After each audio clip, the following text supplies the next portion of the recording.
Ah, the holidays. A time for giving, a time for getting, and a time for going and going. And going, and going, and going, and going. When you need a break, we're here, helping you make sense of all the good and the going of the holidays. Happy holidays from all of us at ubnradio.com. Jump off that exhausting hamster wheel and into balanced living With Dr. Marissa. Promise you joy in the mystery. Dr. Marissa, also known as the Asian Oprah. Her mission, to be a beneficial presence on the planet. Her purpose, to be your personal advocate to live, laugh, love, learn. Her life motto, don't die wondering. Take back your life with Dr. Marissa Pay. And welcome. Wow, new kind of applause. You are tuned into my weekly talk radio show called Take My Advice, I'm Not Using It. Get balanced with Dr. Marissa every Tuesday at naturally high noon on Universal Broadcasting Network out of the Sunset Gower Studios in Hollywood, California. And then again Thursday at 7, Saturday at 1 on my syndicated CNBC News Radio channel, KCAA, AM 1050, FM 102.3, FM 106.5, and now everywhere on iHeartRadio, whatever station that is for you. And this is a show about hope and happiness. So there's no CNN, no constantly negative news, no gossip, no scandal, and no K-words, no Kardashian talk, and no Kanye talk at all. Instead, I want you to focus on your own reality show and how you can be happy 88% of the time. And we're going to start off with some peace shout-outs to my planet travelers. And I had a great time in both San Juan Capistrano and in Florida. So we'll start with Kimberly Guler from the Air Force, Christine and the Inspiration Boutique, my Uber driver Rodney, Eric and Linnea from WIM, and then my excellent customer service awards go to Meg from PayPal, Trevor and Sheldon from Wyndham Buena Vista in Florida, Rose, the MTD company, Lyft driver Ernesto from Venezuela, peace in, peace out, Diamond Resorts, fabulous customer service, Dwayne, Damon, and Maribel, Amtrak, Dave, Art, and Tim, and San Juan Capistrano volunteer welcomer Terry Mulligan, and finally Wanda from American Airlines. Peace in, peace out from Dr. Marissa. Thank you for making my life journey a little bit more fun and smooth. And new listener friends I met these last 2 weeks at CEO Space, Florida, and in San Juan Capistrano. Thank you for tuning in and becoming new fans of Dr. Marissa. And I promise to splatter you with more hope and happiness. And thanks to you, my YouTube views have now gone from 300 to 74,300 in just 2 years. Thank you so much.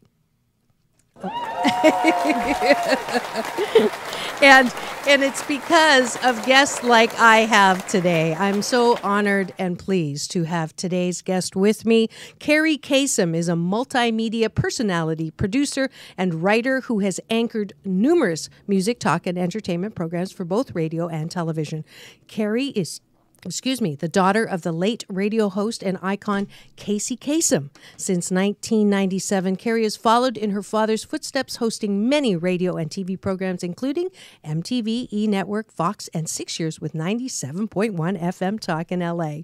Kasem was co-host of the international syndicated Six Sense and Nikki Sixx for 4 years, but left the show to fight for her father and to lobby for the Visitation Bill AB 2034 in California, a vision which in less than 6 months has seen legislation in 4 other states. She founded the Kasem Cares Foundation to establish and fight for the rights to have visitation and reasonable access to an ailing parent, especially when under the care and control of an uncooperative spouse or sibling.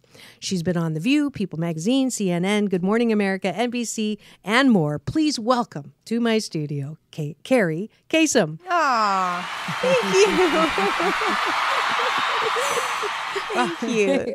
Thank you for coming. Absolutely. And I wanted to start by talking about your famous father. Sure. So he was the #1 radio recognized name with the top 10 with Casey Kasem, or the Top 40 Music, started in 1970. Yes. Yeah. So your memories of his going through this were what?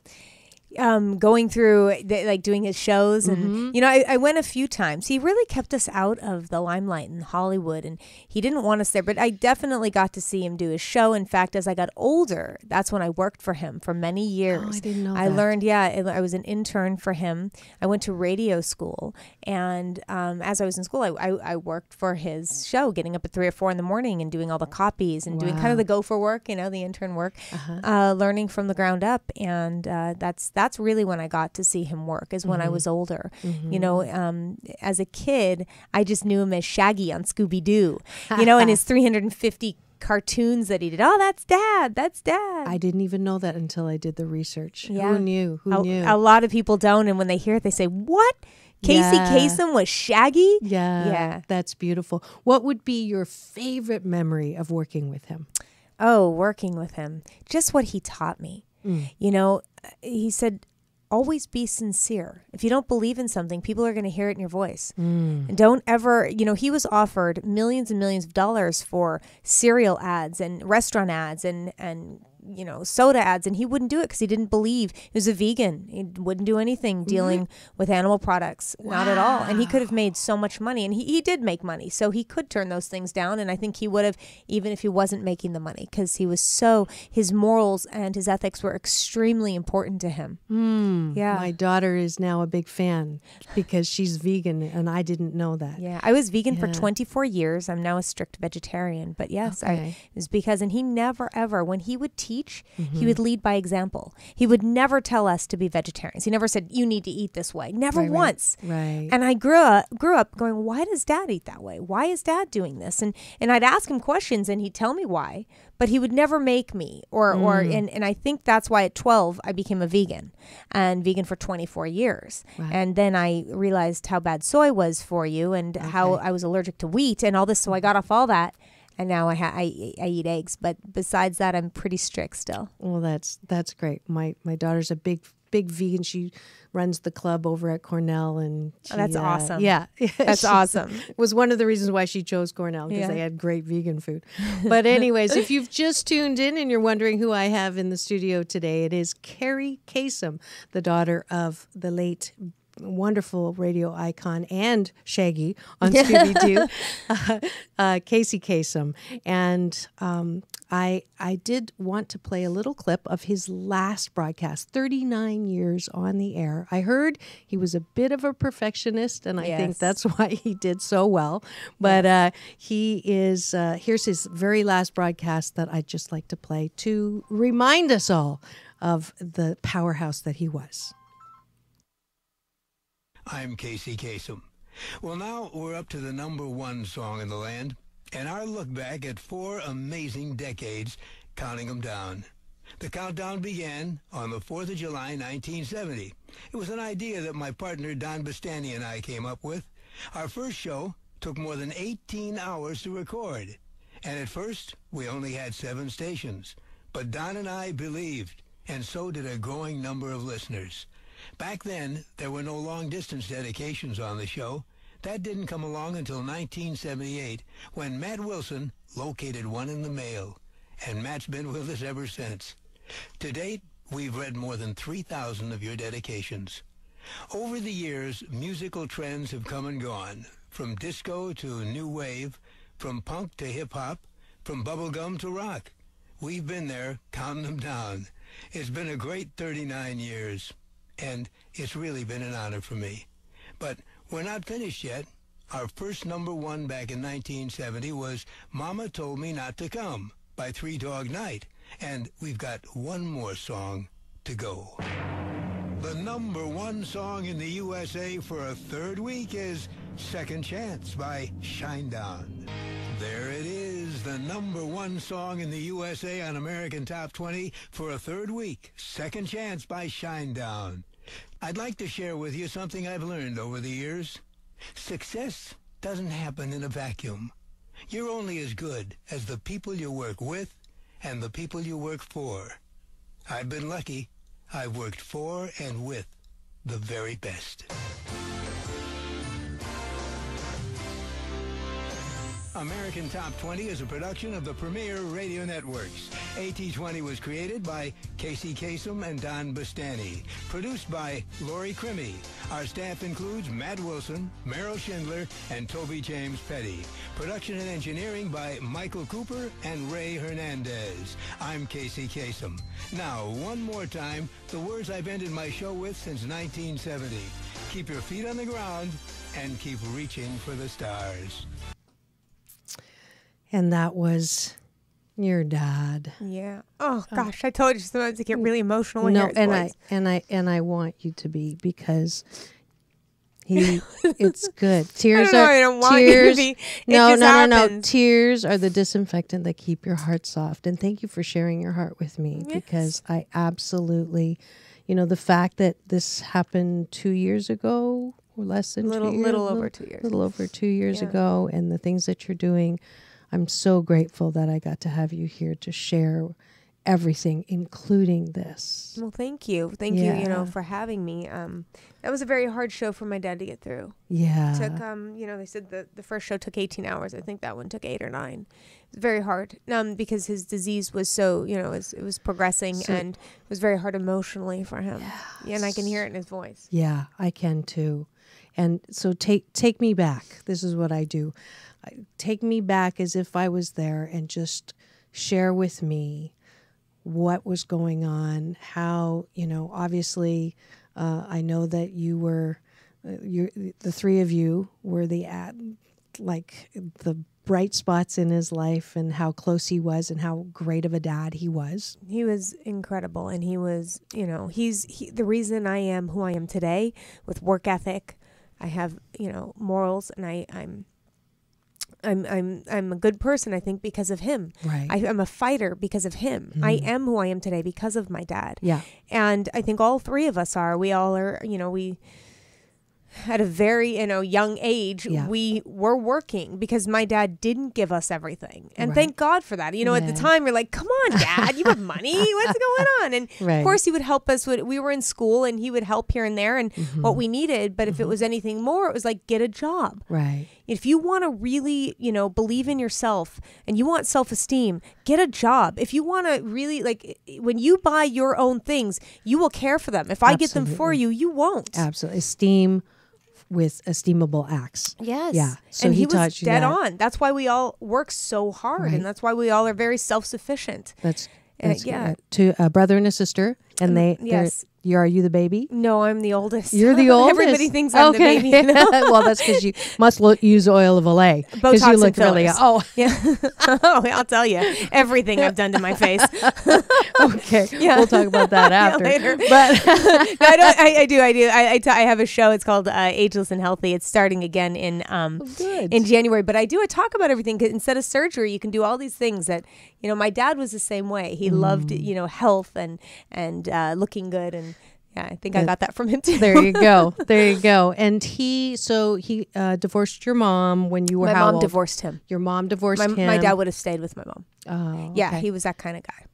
Yeah. And how old were you? 7. 7. Yeah. So did you understand the why, or how was it? Yeah, very much so, which is crazy. Being at 7, I completely understood. Everybody's phone's going off right now. This is the phone show. Yeah. So sorry about that one. That was mine. That was my white mom.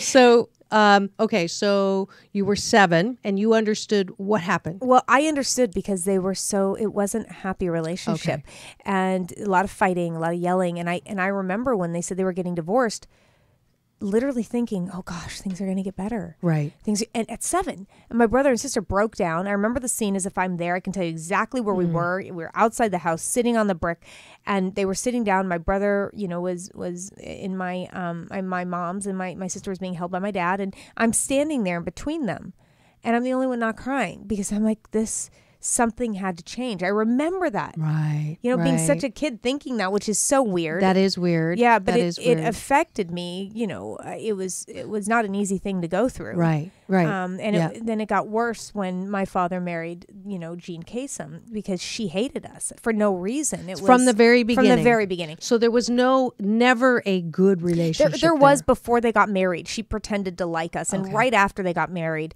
there was some niceties. And I remember I actually have some. She was the first person that got me out in the ocean on a boogie board on a wave. I remember that. Like that was amazing for me because I was never going in the ocean. Right, there were little things. She took us to a toy store once, and she's like, you know, get what you want. And I thought, wow. My dad's never even done that. Right, you know, right, it's like, right. what? Get what we want, you know? Right. Okay. And I remember there were some fun things. And then all of a sudden, it was just like at the wedding. Well, I wasn't there. She when they decided to get married, she made it very, very clear that this was her family now. That you're not coming to the wedding, that you're not part of this family. She made it very clear. And I think that's a decision my father regretted by going along with it. Because there were other kids there. There were flower girls there. Everybody brought their kids, but we weren't there. Wow. Yeah, and after that, I mean, it just got worse and worse and worse, and just we didn't understand why Jean hated us so much as little kids. We couldn't get it and understand it, and it was very hard. I bet. It was very hard. He had 50 custody, or we were there visitation? like the weekends, and my mom on the weekdays, and it wasn't every other. It was every weekend we were with him. Okay. And so, and there was a time in my life when I wasn't doing well in school. I think it was third grade, and second or third grade, and he came, even though he was at the height of his career. He came every single day to make sure I turned my homework in, to make sure he was there on recess, making sure. I mean, he was a really hands-on parent. Okay. And called us every day. Yeah. Even through our adulthood.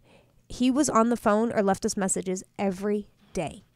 And to then, we'll go back 3 years ago, to be told you'll never see your dad again, just because of spite, for no other reason. We weren't. My dad always told us, hey, I have a trust for you. And that was it. We didn't discuss money. We didn't care. We were all self-sufficient. We didn't care about money, but she made it into money. Oh, why do you want to see your dad? Like, why? What are you talking about? He's at our house every weekend, sometimes, twice a week. We can see him when we want. Right. We call him on the phone. She ripped his phone lines out. She fired the staff. And then she isolated him completely, not just from us kids, but from all of his friends, from his own brother, from everyone who wanted to get a hold of him. And they were calling us, panicking. This was 3 years ago? A little over 3 years ago. So he was 80 years old at the time? He died at 82. So yeah, he was. So 79. Yeah, and we had a picture with him on his birthday, April 27th, little party we gave him. Okay. And a few months later, that's when she said, you'll never see him again. Okay, go back a little. When was the Parkinson's diagnosis? In 2007. So how old was he then? So that was 70 he was something. He was in his 70s. My mom has Parkinson's. Yeah. She's 83. So when I saw but that, but if it was Parkinson's, he'd still be alive today. It was Lewy body dementia that they finally, and they could have had both, but Parkinson's and Lewy body mimic each other. Okay. So you really can't, in the beginning, you really don't know, because there's the shaking, but then the dementia really kicked in. And you can have Parkinson's with dementia. This was it was a different kind of dementia.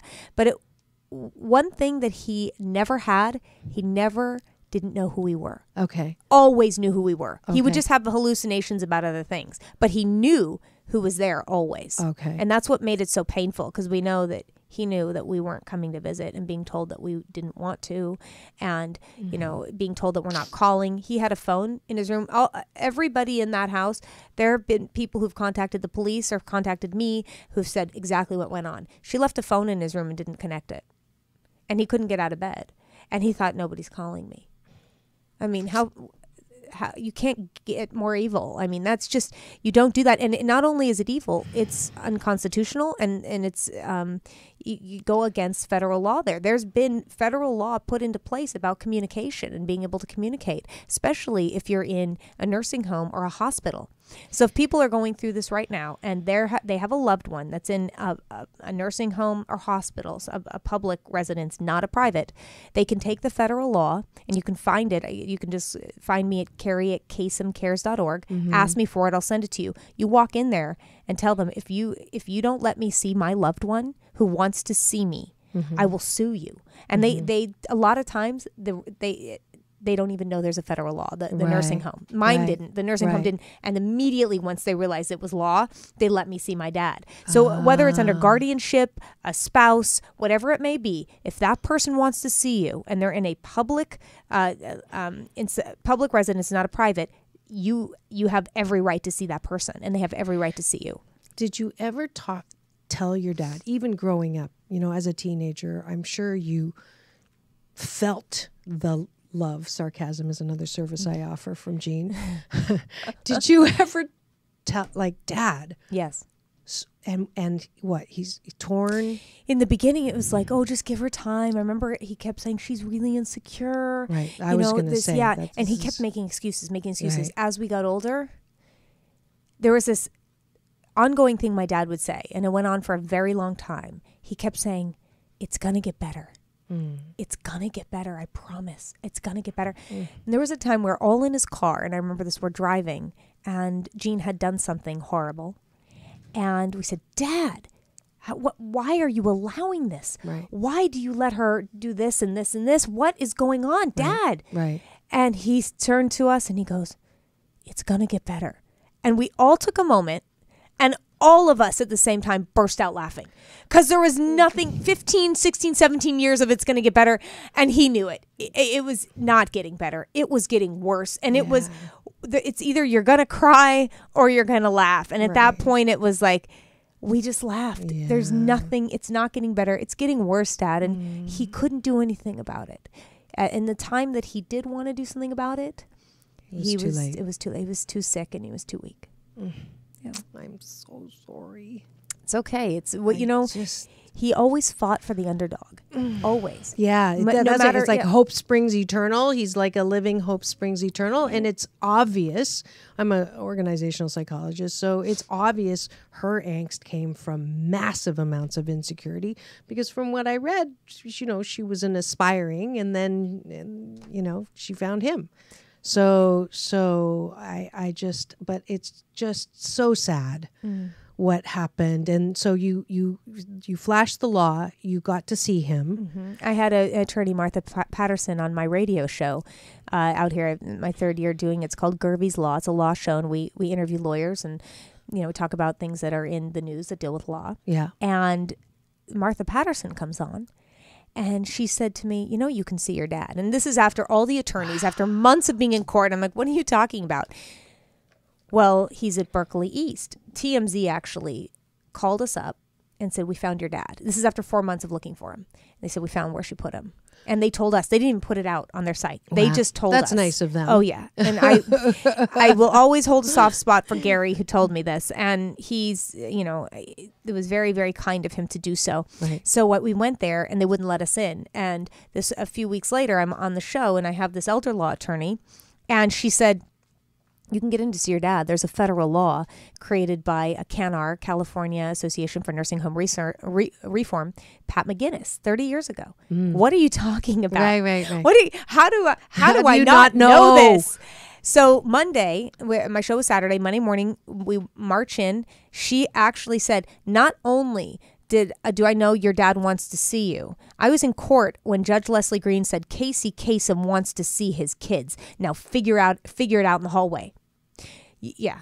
So she marched in there with the court transcripts, with the federal law, and within a half an hour, we were sitting next to my dad. Oh, and this is where the Reels documentary goes from there. And if you you sent me the link, and I watched it, and I was mesmerized. And I do the research because I just got back from Florida, so I watched it yesterday, and I'm like, I was just shocked, because you hear or you see or what gets reported, it has all of the whatever, so you really don't know what happened. Right. But that this could happen, it's unbelievable. It's unbelievable that you go to see someone that you love, who loves you, and all of a sudden you can't. Right. I mean, that's just like, what? I know. People don't realize that once you turn 18, you have no rights to see your adult parents. None. Zero. So if your adult parent becomes disabled or sick, and there's a caretaker living in the house, or you're in somebody else's home, they can actually say you're never going to see your parents again, and it's legal.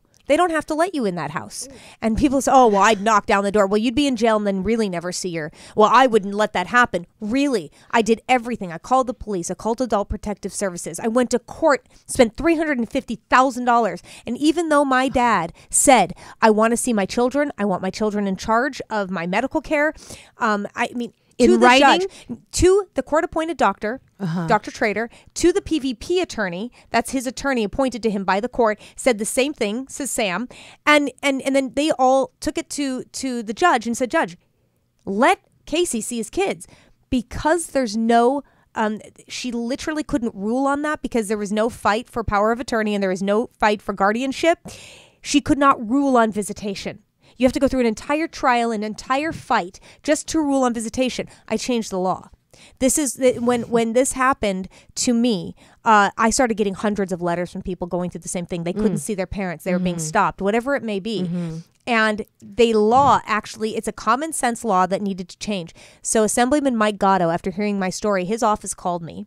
And my stepfather is a lobbyist. My lawyer had written a bill in 2011 concerning the same thing. It was like it all came together. Yeah. So serendipitous, right? It just happened.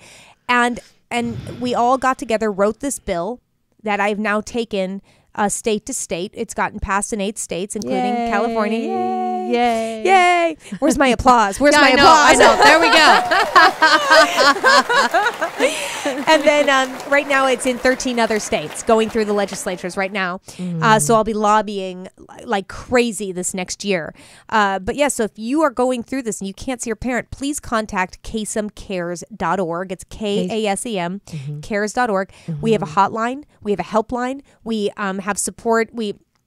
I go out and I speak all over the country concerning this. So glad that this all happened. And I'm telling you, even in death, my dad is in me. There's that spark. Right. So I'm mixed. Okay, so I'm super grateful that this horrific thing has resulted in something so powerfully needed and fabulous.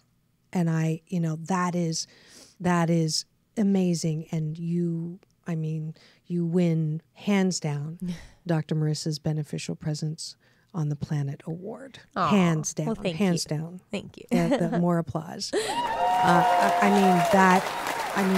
are my poster child example of someone who takes what's happened to them and alchemizes the pain and comes out and turns all of that into something that's going to benefit and help others around the planet. And I am grateful to you for that, and I honor you for that. Thank and then you. at the same time, my heart breaks wide open because I can't even imagine what it's like to sort of have this happen a little late so that you couldn't spend that time in the last years when he wanted you and you couldn't be there. And that's tough. Oh, now it's my turn for a handhold. Tough because my dad is on the other side from lymphoma, and watching him for 8 months, it was, but I was there. I got to be there with him.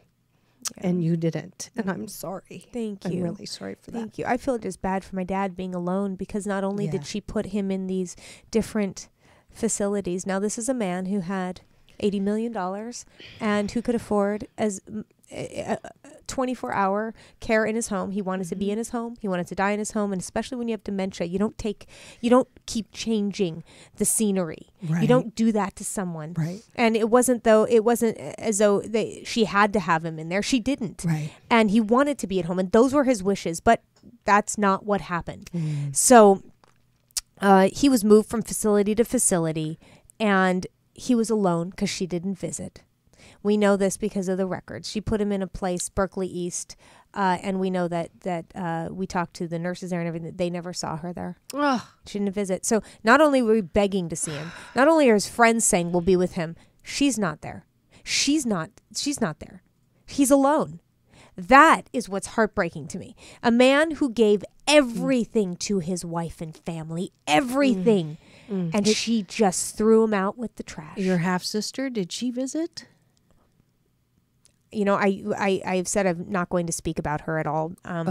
It's okay. okay, and it's fine. She's the only one I don't. Unfortunately, you can get the traits of your mom or your dad, some both. She got all the traits of and I feel terrible for her. I feel like, and I don't know her at all. I know that she has done some pretty horrible things. Okay. But I wanted to keep her out of this as much because I think we do have a wrongful death suit, and she is included in it. Okay. But I just feel that I feel bad for her. Yeah. I don't know anything about her. All I know is that he had another child with Jean. So, and she's just like Jean. She's just like her. So and that's all I know of her. Right. That's it. Right. And yeah, that's okay. We don't have to go there. And actually, I need to just take a quick break to thank the sponsor of today's show and to take a little break to find some Kleenex too. But we will be right back after a little station break to thank the sponsor who helps bring the show about. We'll be back in 2 and 2. Peace in and peace out.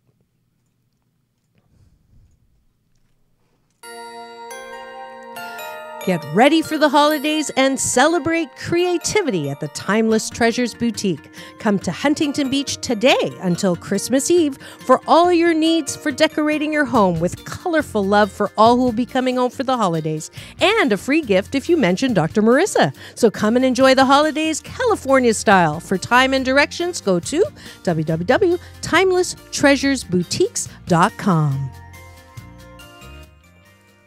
And we are back. Thank you to Timeless Treasures, and I will be there on Thursday. So if you come and mention Dr. Marissa, you'll get a gift. And also go visit my surrogate mom, Creations by Dolores' booth. She makes beautiful knitting stuff, and it's fabulous. You'll be supporting my family, my surrogate family. And if you've just tuned in, you are listening to Take My Advice. I'm not using it. Get balanced with Dr. Marissa Pay. And we are broadcasting live today out of the Sunset Gower Studios, if it's Tuesday, on ubnradio.com. And if you're listening on Thursday or Saturday, it's from my syndicated CNBC News Radio channel, KCAA AM 1050, FM 106.5, 102.3, and then all over on iHeartRadio.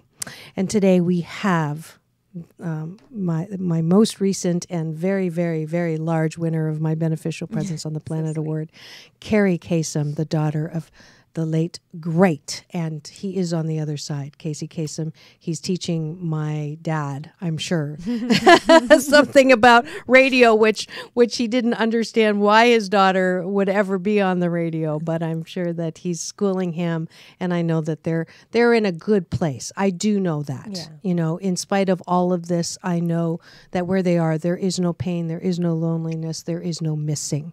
So I take comfort in that. I know you take comfort in that.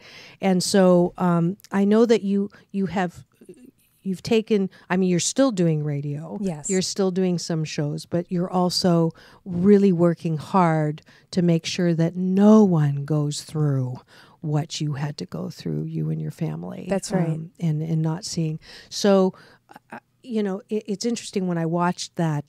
Is that going to be broadcast sometime? They're replaying it a lot. It's the Reels channel. It's it's a very morbid title. It's Autopsy, The Final Hours of, and it's different celebrities. So this is the final hours of Casey Kasem. Okay. And what I really liked about this and why I decided to participate in this kind of show, and my sister did, and some of my dad's friends and an investigator decided to participate, is because they do the show off of fact. They take the medical records, right, the court records, right, and they go through that. It's not just hearsay and me saying whatever I want. They really, they said, we're going to look at the medical records. We're going to tell that story.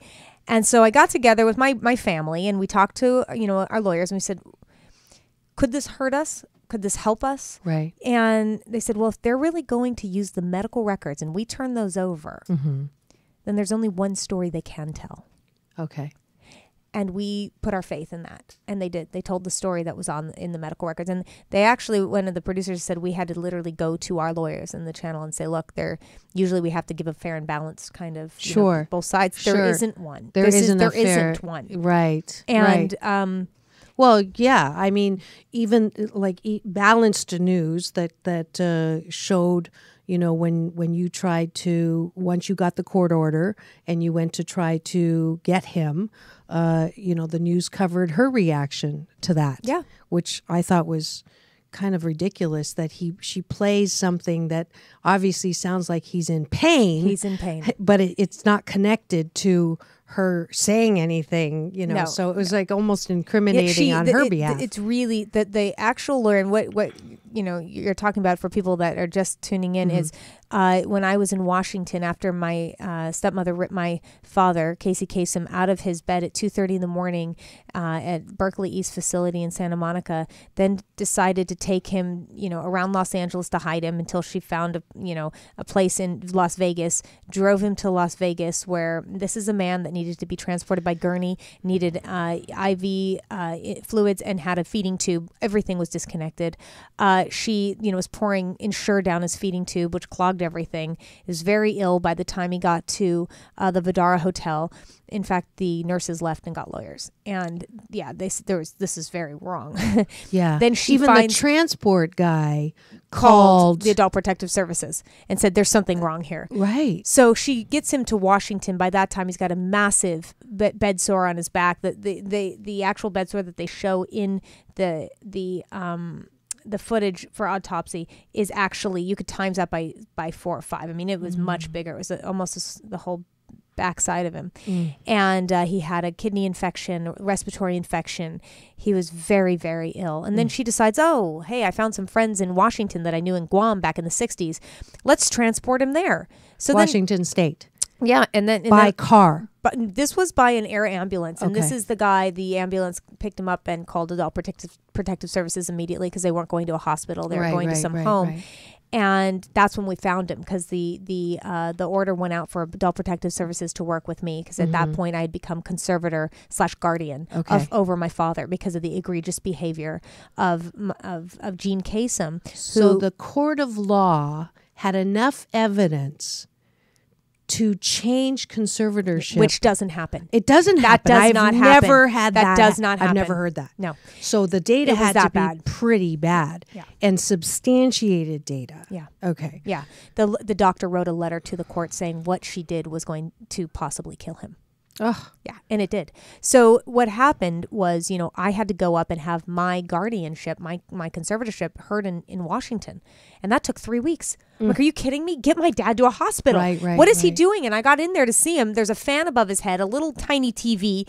He's sweating. He's moaning. He doesn't look good. And remember, I had just seen him a few weeks earlier where he could talk. He When sat you up snuck into when we snuck Berkeley. into Berkeley, and we were allowed into Berkeley, and he was sick, but he was okay. He wasn't Right. about to die, and you Right. saw that in the Right. medical records Yeah, for the yeah, show. yeah. And then here he is, like actively dying, and I'm begging the court to get him to the hospital, and they're telling the court, we're on vacation. He's fine. He's dying. And so when I finally get him to the hospital, I call my brother, I call my sister, I call the whole family. I said, I don't think Dad's going to make it, because they told me he doesn't have much time. Everybody comes, and for 15 days, we're around his bed, we're praying, we're doing everything we can to save his life for that first week. And you see in the show how the fluids were killing him, how his organs were shutting down. He wasn't digesting his food. And that was another myth that went out there out there in the press, was that I unplugged him. No, very far from it. When he was dying, and we had 3 doctors say it's futile. You're going to kill him if you keep him on fluid, because it's going to drown him. And we heard it, and the coughing was horrible. And the minute we would get him off fluids, he'd stop. He wasn't drowning anymore. So they said, look, it's time for hospice. And that was the hardest decision I ever made in my life. And then to hear in the media, I pulled the plug. Are you kidding me? Yeah. Like, it was so hard to hear all the lies come out from that woman's mouth. But I just kept going. I knew that I had made it this far, and my dad was not going to die alone, and he knew we were there, and he knew he was loved, and he died with all of us surrounding him. You don't see that in the documentary. You just see us kids, but it was friends and family. We're all there. Good. And we all had our hands on him, and we were all praying. His we were all talking to brother. him. Everybody. His brother, my aunt, His his best manager, friend, all one of his that. best friends, my brother, my sister. and me, and Jean and Liberty were allowed to come in there. The court, in fact, stated that they could be there. We asked for them because we thought my dad was holding on. Thank you for telling me that. We asked for them. We called up her lawyer and we said, please have them come. He's holding on for them. He's holding on. Right. But now I believe actually he was holding on for the date that he died. He died June 15th, which was Father's Day. After we were told we were estranged, that he didn't love us, blah, blah, all the nonsense that came out there. He waited to die on Father's Day. A month later, and this is already, I have my foundation going, I have the bills going, I'm doing everything I can to see him through the law. A month later, I get on the computer and I look up June 15th just to look it up. I don't know, something compelled me to do it. Right. And I froze and I turned white. And I swear I must have sat staring at that computer for minutes because 9 years ago, the UN designated June 15th as World Elder Abuse Awareness Day. Yeah. You can't get a bigger sign than that. You can't get a bigger sign than that. Wow. Yeah. So I am thinking, well, he's waiting for his daughter. And maybe he was, but I feel like he was waiting for that day. The message. Yeah. And he said, keep going. I know it. And he was with me that for a month. He was with me by my side. I felt him. And now he goes, I know he's visiting other people and with other people. But Jean decided that, to give us the one last stab in the back, that she was going to find a place as far away as possible and bury my father. So she forged his death certificate, put that they were living in Jerusalem for 18 years. Yeah, I know. Didn't spell his name right. Didn't have his birth date of his parents or their parents' names. Forged everything and tried to get him in Jerusalem. They said no. My dad's never been there. He's never been to Israel, never been to Jerusalem, never been in that area. Right. And his parents came from Lebanon, but his mom was born in the USA. My dad was born here in the U.S. Right. He's a U.S. citizen. He wanted to be buried in Forest Lawn, but she couldn't get him there. So she takes him to her boyfriend's hometown of Montreal, Canada, tried to get him there. Then we stopped that. Then writes a letter stating she's Norwegian to get him into Norway. I call up her family. I call up Jean Kasem's family and said, are you Norwegian? They said, absolutely not. I said, would you write a letter to the government stating you're not Norwegian and that your grandmother's not Norwegian? They did. We stopped the burial in Norway for about 4 months. All of his friends and family wrote. He got a huge petition going, and it stopped it. But then after 4 months, they buried him in an unmarked grave, which is still unmarked. And he is in Norway, a place he's never been, a place where people don't know him or never heard a show. And that was the last, here, kids, this is what you get. But the one thing, this is so telling about my stepmother. If she really knew my dad, she would know that his body didn't mean anything. Right. That he was a spirit having a human experience. That's right. And he believed that. And he believed in reincarnation. And he believed he was a very spiritual being. She can never take him from me because he is with me always. Always. And so the fact that she thinks that was so it is. Yeah. Yeah. So he's with me. I don't need to go sit by a grave and... I don't go to my father's. Yeah. He's not there. He's not there. But some people, and I understand, some people feel closer, and that's okay. Yeah. And totally a lot of his fans wanted, and a lot of his other family members wanted to be there. Right. Well, if you're a fan, you go and support the work of his daughter. That's what you do in honor of Casey Kasem. And also, can I say something else? Yes, I'm an ambassador for Youth for Human Rights. And my dad's human rights were violated. My human rights were violated. And I did not know my 30 human rights. And most people don't. Most people can't even name one. Yeah. And that's okay. That's where I was. Yeah. Know your 30 human rights. They're very simple. They're common sense. And if you see something wrong in your neighborhood, in your school, in your city, in your state, in this country, you can change the law like I did. Yeah. And I didn't believe it until I was put in this situation. So I'm an ambassador for Youth for Human Rights and United for Human Rights. And what's so wonderful, and if you have a friend or family member who's a teacher, I'll tell you something, Dr. Marissa, this is amazing. Go on to youthforhumanrights.org, click on Educator's Kit. Okay. And they will send you the most beautifully packaged educator's kit. You can teach your class for an entire semester, a day, 2 days. It gives you all the materials for the classroom, DVD, beautiful, beautiful DVD on each one of the 30 human rights. Yep.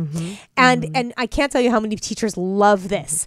Yes, there you go. They love it. And now they have this curriculum, because I know friends of mine who are teachers that buy a lot of the stuff for the classrooms. Right.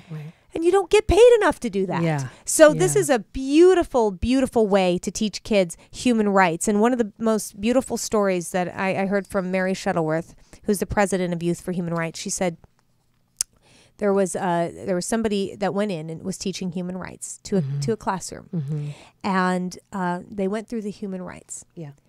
And there was a boy in there that wrote a letter to his parents that said, I was going to kill myself today. And I sat through this class, this presentation. And because I know my human rights, and because of the video, and because of what I saw, I decided not to. I mean, it's that powerful. I've seen some of the commercials because I met y'all when I was invited to speak at the Youth Summit, Compassionate California in Action. Yes. And it was beautiful and transforming, which is why I wanted to have y'all on the show for my Christmas episode. I'm so glad. And this is a great Christmas present too. Yes. So even if you're not an educator, they'll send you all this free material. It's beautiful. That's the Asian Oprah giveaway for the day. There you go. Go to the site, get it, use it, and guess which one I accidentally just opened up to. Right number 14, the right to seek a safe place to live. That's your dad. Yep. That's and the your right dad. to life. Yeah. And no torture. No torture. Yeah. And he's not tortured anymore. Right. And I know there's forgiveness work to be done. I'm going to be working on it with Jean, but you know what? I always thought that too. And there was a book I read when I was a kid about forgiving but when I really learned the word forgiveness and I looked it up, forgiving is almost like it's okay. And it's not okay what she did. Right. But I'll tell you something. I don't hold hate in my heart. Good. And I will not give her any more anger. I will not give her any more of my emotion. Right. Never again. Good. What she did was absolutely wrong. right. She's going to have to bump into herself, but you don't have to spend the energy doing it. That's right. Yeah, That's absolutely. Right. Well, because you're needed, your energy.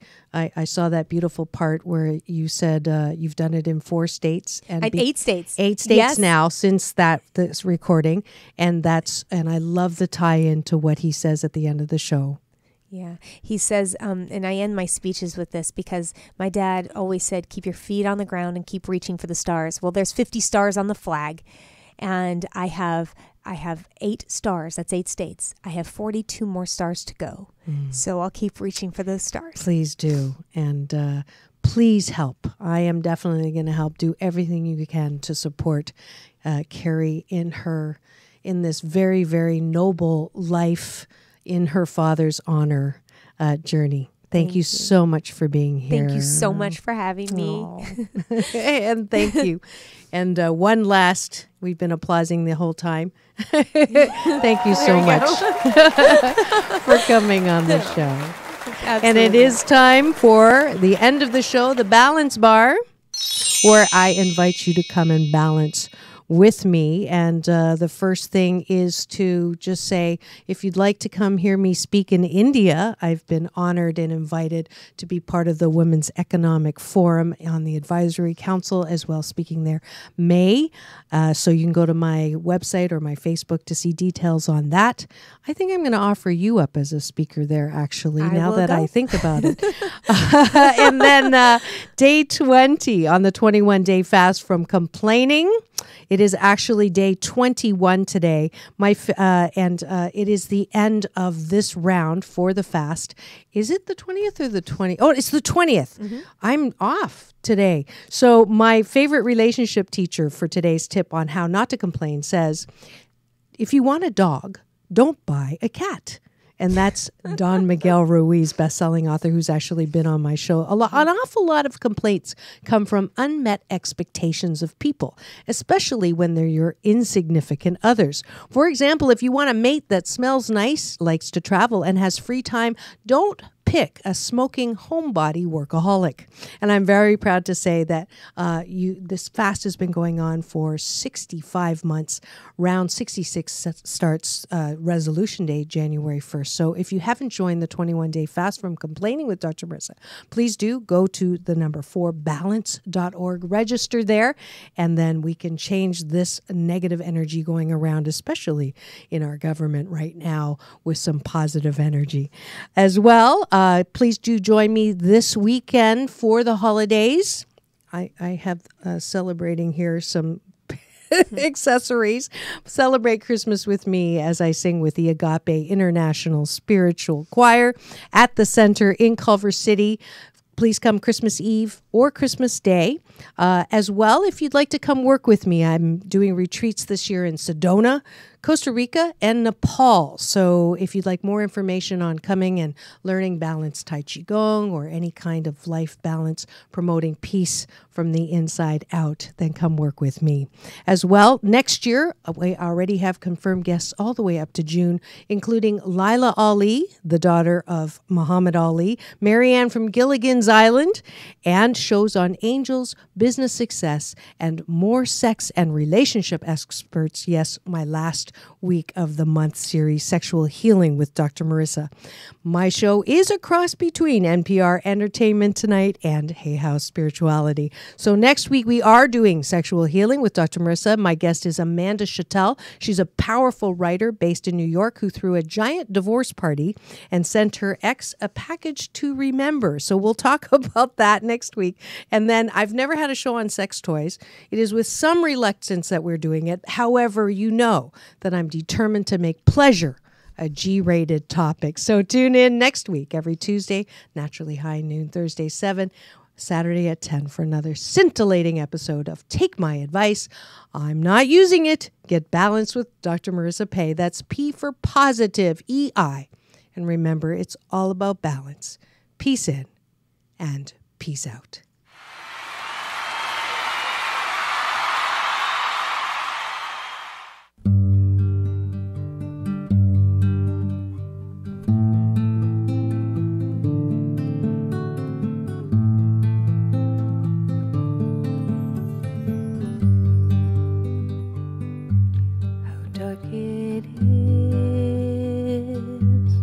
Before the dawn, for I am weak and He is strong.